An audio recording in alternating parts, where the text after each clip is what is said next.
Chosen one, death tried to reach for you and couldn't. Not because you ran, not because you hid, not because you begged for mercy or bargained for more time. Death stood at your doorway with its hand extended, and something invisible stepped between you and the end. Something ancient, something powerful, something that's been guarding you since before you took your first breath. You felt it, didn't you? That moment when everything should have ended, but mysteriously didn't. That accident that missed you by inches. That illness that should have taken you, but somehow reversed. That moment when you were standing on the edge and something pulled you back without asking permission. Death has been tracking you, and you've been dodging it without even knowing how.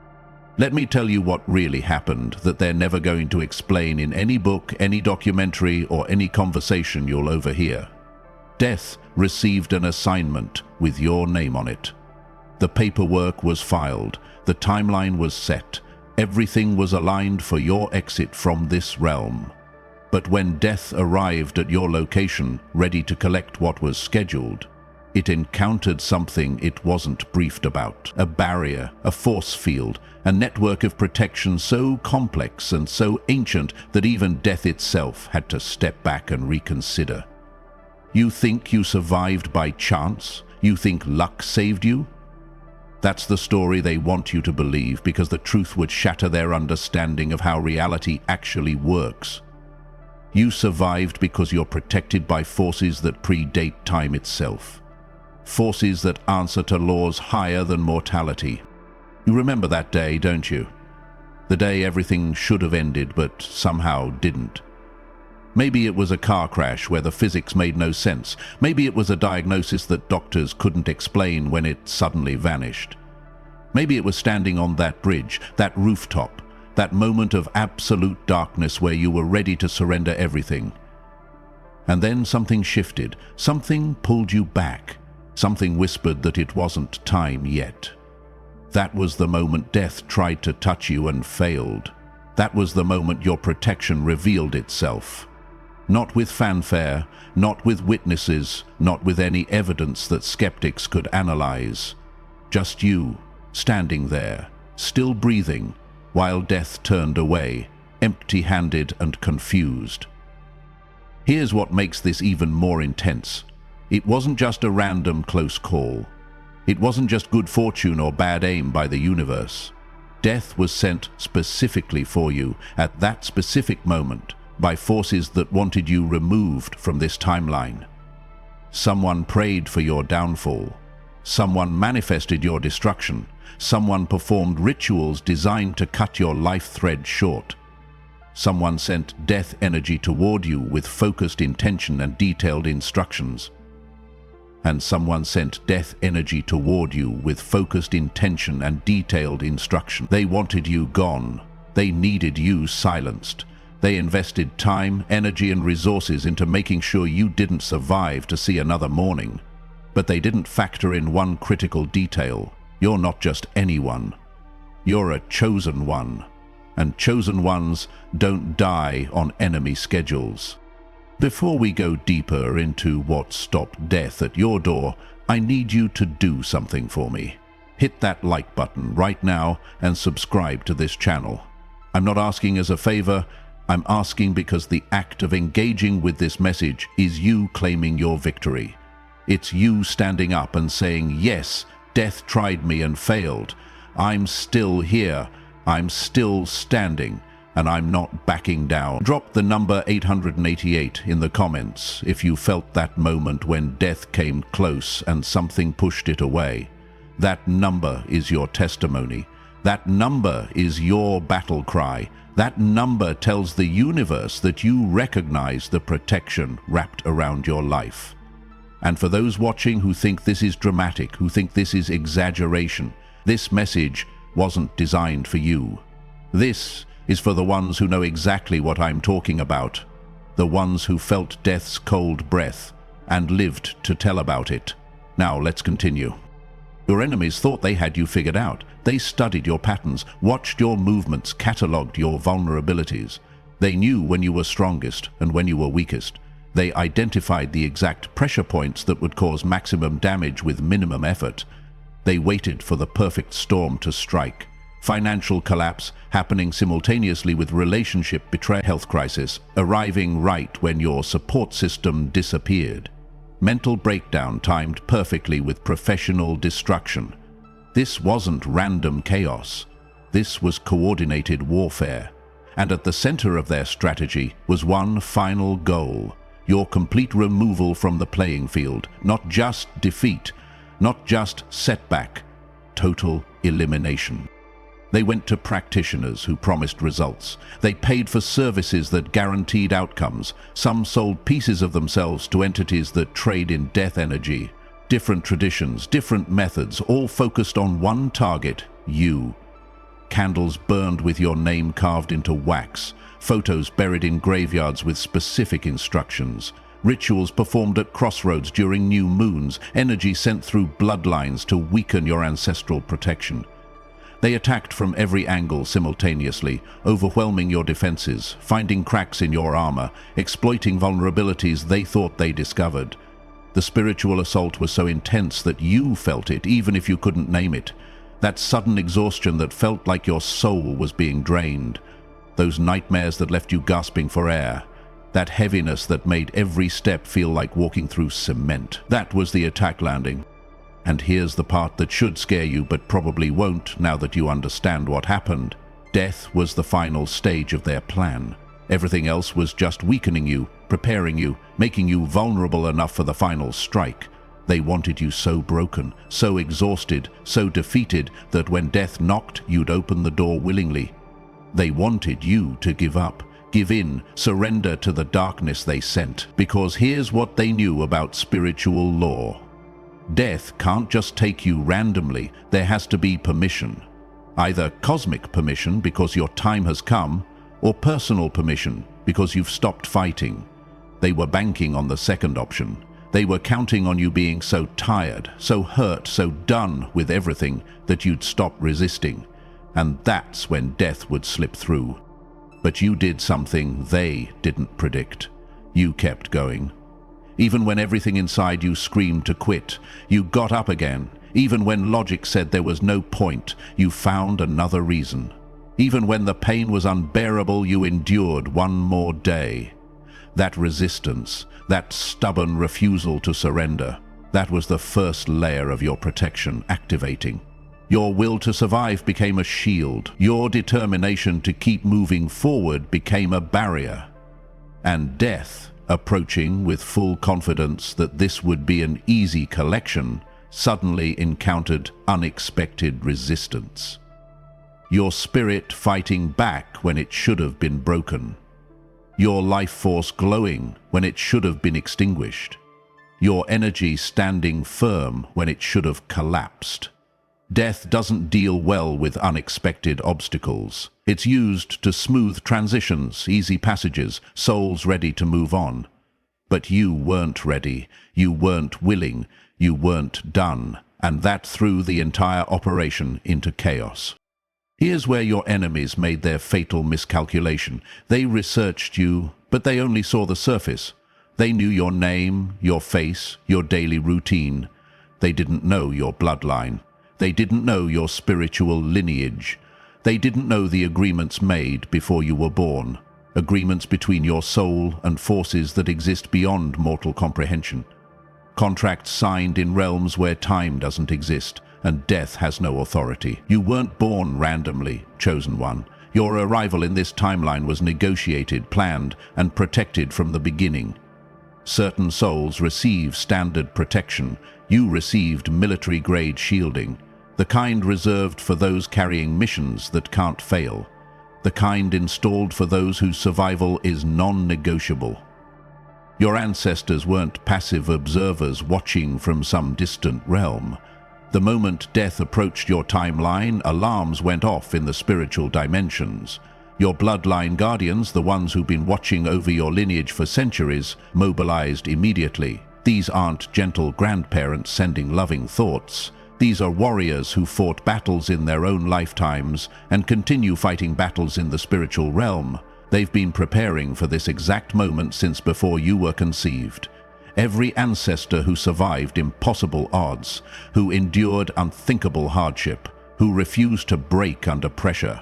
Their strength is coded into your DNA. Their resilience flows through your blood. Their refusal to surrender is embedded in your spirit. When death came for you, it wasn't just facing you, it was facing your entire ancestral army, generations of fighters standing between you and the end. But ancestral protection was just one layer. You have guardian forces assigned specifically to your mission that have been with you since birth. These aren't the gentle guardian types that most people get. These are specialized operatives, warriors of light who specialize in spiritual combat. Entities that exist specifically to protect high-value targets. And make no mistake, Chosen One, you are a high-value target. The universe has invested too much in your development to let you be taken out by enemy attacks.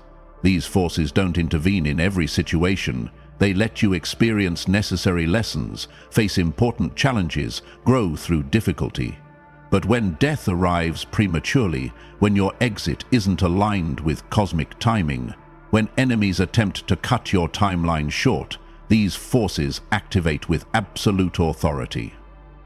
And here's the layer that even you might not be aware of.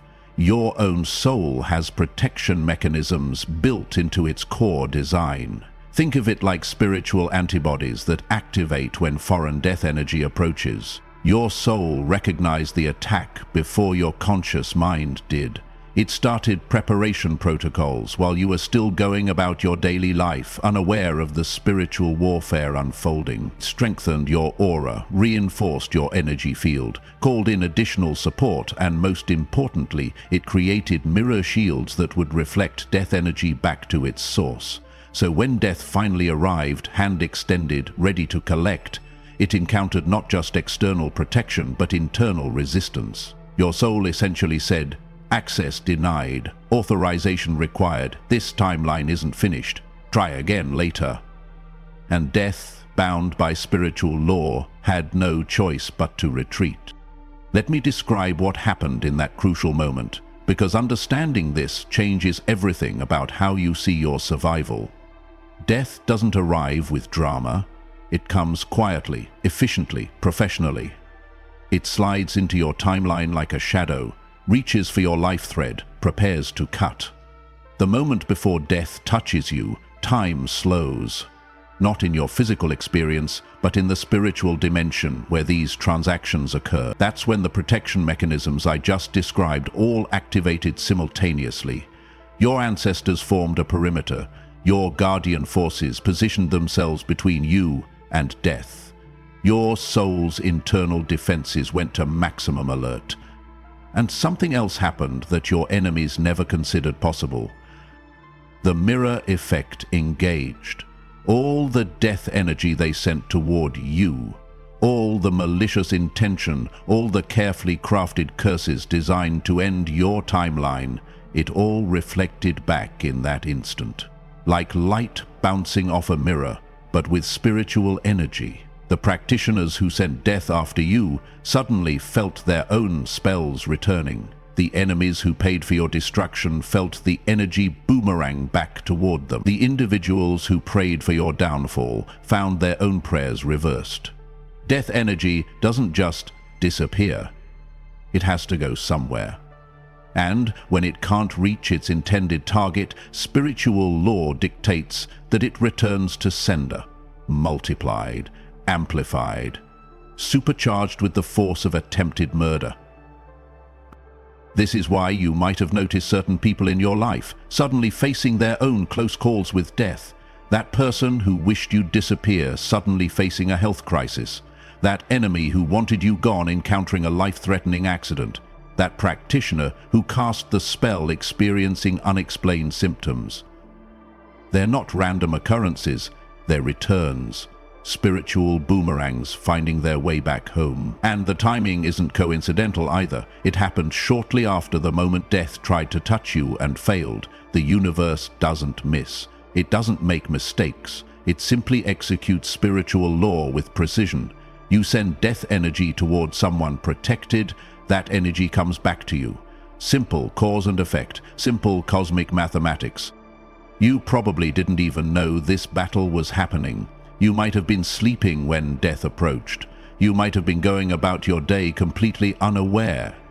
That's how protection works for chosen ones. You don't have to consciously defend yourself against every attack. Your protection operates automatically, 24/7, without requiring your awareness or participation. All you had to do was keep living, keep breathing, keep existing. The rest was handled by forces operating on your behalf.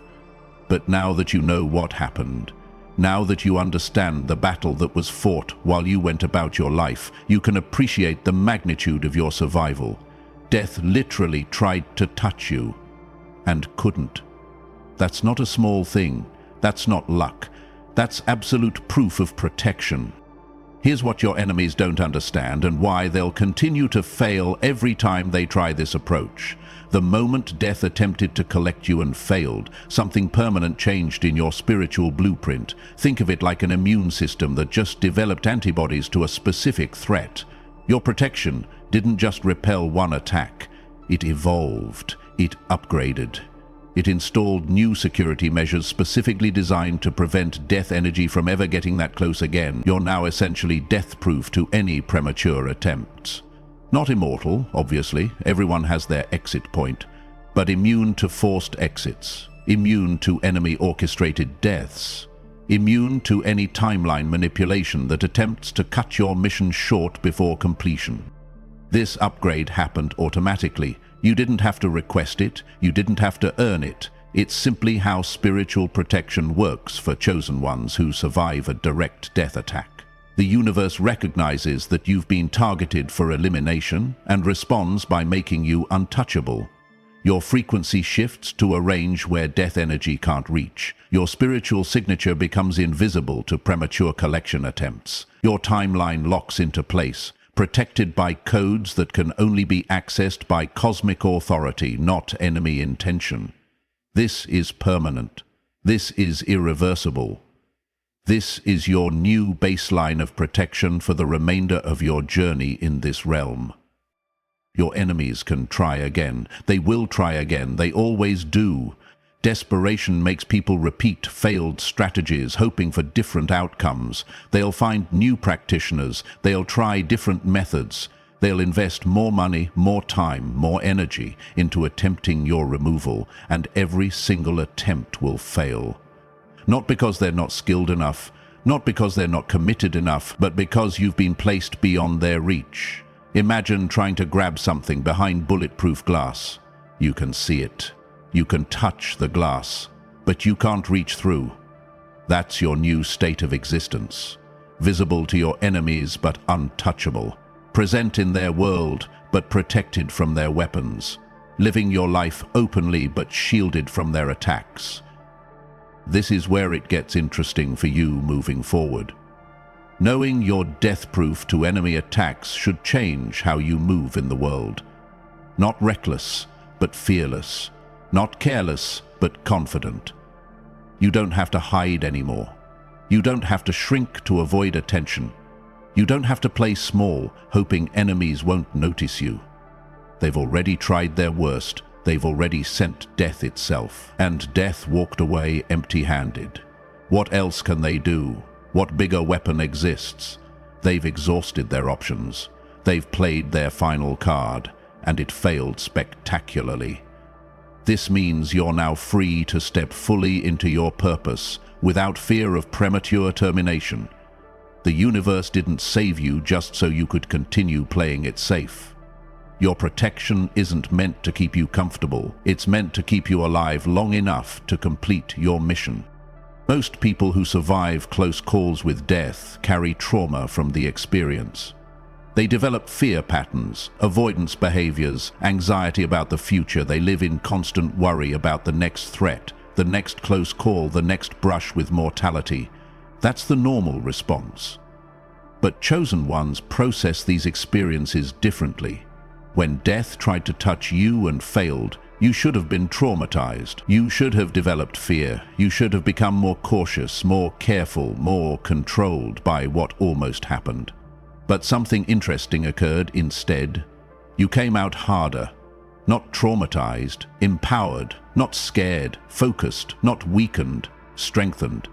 That's not a normal recovery pattern. That's chosen one processing. The experience of surviving a death attempt that should have succeeded does something to your consciousness that can't be explained to people who haven't experienced it. You lose fear of human threats.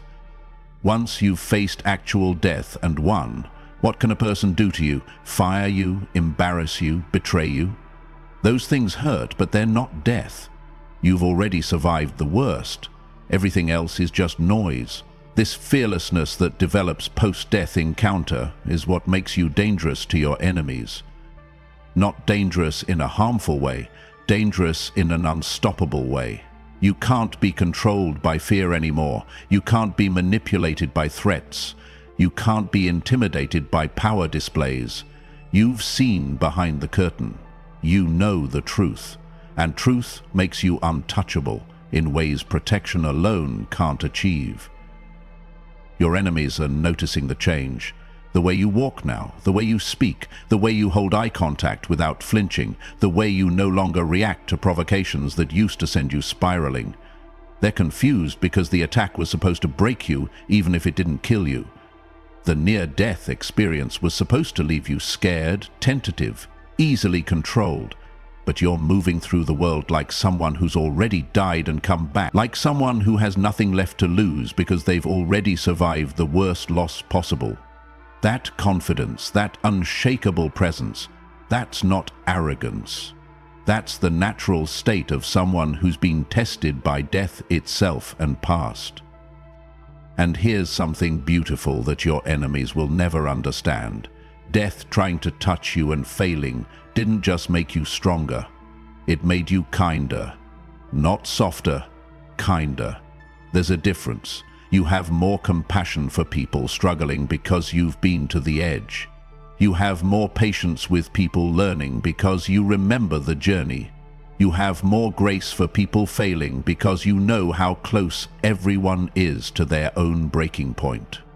Surviving death didn't make you cold. It made you more human, more present, more aware of how precious life is and how quickly it can change.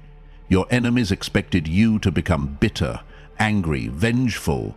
Instead, you became more aligned, more centered, more purposeful. That's the real victory. Not just surviving the attack, but transcending it. Let's talk about the ones who initiated this whole situation.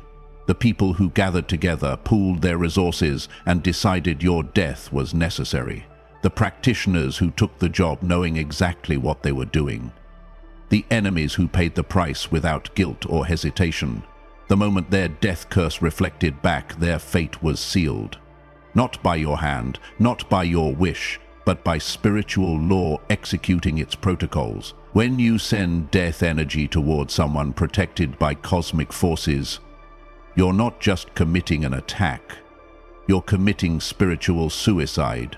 The energy returns. Always. Without exception. And it returns supercharged. Some of them are already gone. Sudden illnesses that doctors can't explain, accidents that shouldn't have been fatal but were, complications during routine procedures, heart attacks in young, healthy bodies. These aren't random tragedies. These are consequences, the universe collecting debts, spiritual law balancing the ledger. For every action, an equal and opposite reaction. They sent death. Death came for them instead. That's not cruel. That's not revenge. That's simply the mathematics of cosmic justice. What you send out comes back. They knew the rules, they broke them anyway. Now they're experiencing the return. Others are living but suffering. Health deteriorating in ways medicine can't treat. Relationships crumbling without explanation. Finances collapsing despite their efforts. Mental clarity fading into confusion. They're experiencing a slow-motion version of what they tried to give you.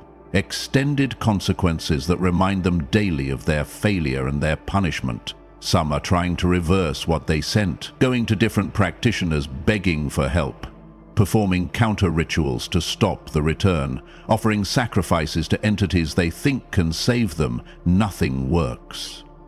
Once death energy reflects back from a protected target, it can't be stopped.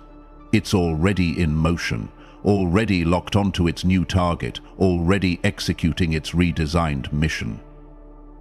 The really twisted part, some of them know exactly why this is happening. They understand cause and effect. They recognize the return, but they can't accept responsibility. They're angry at you for surviving. They're blaming you for their consequences. They're convinced that if you had just died like you were supposed to, none of this would be happening to them.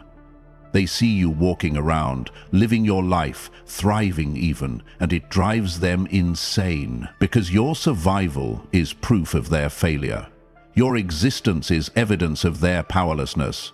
Every breath you take reminds them that they attempted murder and failed. That's a guilt and shame they'll carry until their own timeline ends, whether that's tomorrow or decades from now. They'll never escape the knowledge that they tried to kill you and couldn't. You didn't ask for this information. You might have been living peacefully unaware of the spiritual warfare that unfolded around you. But now you know. Death tried to touch you and failed. That knowledge comes with responsibility. Not the responsibility to seek revenge, not the responsibility to expose your enemies, but the responsibility to live like someone who was saved for a reason. You didn't survive by accident. You weren't spared randomly. There's work left for you to do, work that only you can complete, work that required you staying alive despite enemy attempts to remove you. This is where many chosen ones get stuck. They survive the attack, they understand the protection, but then they go back to living small, playing safe, hiding their gifts, dimming their light, so they don't attract more attention.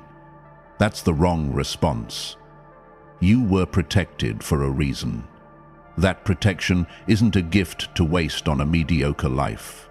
It's an investment in your mission. The universe doesn't install military-grade shielding around someone just so they can live quietly and avoid conflict. You're meant to step into the spotlight. You're meant to use your voice. You're meant to take up space unapologetically. Death tried to silence you and couldn't. Don't silence yourself. Your enemies are watching to see what you do next. They're expecting you to stay quiet, stay hidden, stay careful. Prove them wrong. Step into your power with confidence. Speak your truth without apology. Build the life you were meant to live without asking permission. Share your gifts without worrying about criticism. Lead without waiting for invitation. The protection wrapped around you isn't just for survival, it's for impact. It's so you can move through this world making the changes you were sent here to make without fear of being stopped prematurely. Use it. Stop treating your survival like a close call you barely escaped. Start treating it like the green light it is. And here's something critical to understand. Your survival inspires others. Every chosen one who makes it through a death attack and lives to tell about it becomes a beacon for others facing similar battles. People are watching you even if you don't realize it. People who are currently in the fight you just won. People who are facing death energy and need to see proof that survival is possible. Your story isn't just yours, it's theirs too. You have a responsibility to live loudly enough that your light reaches people still fighting in darkness. Not ego, not pride, responsibility. You were saved. Now help others understand that they can be saved too. That's the real purpose of protection. Not just keeping you alive, but keeping you alive long enough to show others that victory is possible. Look at where you are right now. Still breathing, still conscious, still present in this timeline. That's not a small miracle. That's a major victory in spiritual warfare most people don't even know exists. You outlasted a coordinated attack designed to end you. You survived forces working overtime to remove you from existence. You're standing in a future your enemies tried to erase. Every moment from here forward is borrowed time in their minds, but it's not borrowed, it's earned. It's protected. It's yours by right of survival. This life that death couldn't take, it's yours to design now. Free from fear of premature ending, free from worry about enemy interference reaching fatal levels, free from the anxiety that your timeline could be cut short before your work is done. You have the ultimate security, knowing that your exit point is protected by forces higher than human intention. This means you can build without fear of sudden destruction. You can invest without fear of losing everything overnight. You can love without fear that connection will be ripped away prematurely. You can plan long-term because you know you're here for the long term. That's freedom most people never experience. So what are you going to do with this life death couldn't claim? Are you going to waste it on fear, hesitation, and playing small? Or are you going to honor the protection you've been given by living at maximum capacity, by pushing boundaries, by taking risks, by speaking truths, by building legacies? The universe didn't save you from death just so you could live a quiet, forgotten, inconsequential life. You were saved because your mission matters, because your voice is needed, because your presence makes a difference. Because what you came here to do can't be completed if you're gone. Death tried to touch you. It couldn't. That makes you one of the rare ones, the protected ones, the unstoppable ones, the ones who've been marked for survival no matter what enemies throw at them. Walk in that truth, stand in that power, build in that confidence. You're not lucky. You're not blessed. You're not surviving by chance. You're protected by forces that exist beyond mortal comprehension. Forces that decided your timeline isn't negotiable. Forces that installed barriers death itself can't penetrate. That's not something to hide. That's something to embody, to express, to demonstrate. Your life is proof that chosen ones can't be stopped. Make sure everyone who needs to see that proof gets a clear view. If this message hit different, if you felt confirmation buzzing in your chest, hit that like button now. Subscribe to this channel because this is where chosen ones gather. And drop 888 in the comments if you recognize yourself in this message. If you know exactly what moment I'm talking about when death got close and something pushed it away. Your comment is your testimony. Your engagement is your victory cry, and for those who made it all the way to the end, you know this message was specifically designed for you. Death tried to touch you. It couldn't. Now live like the untouchable force you've proven yourself to be.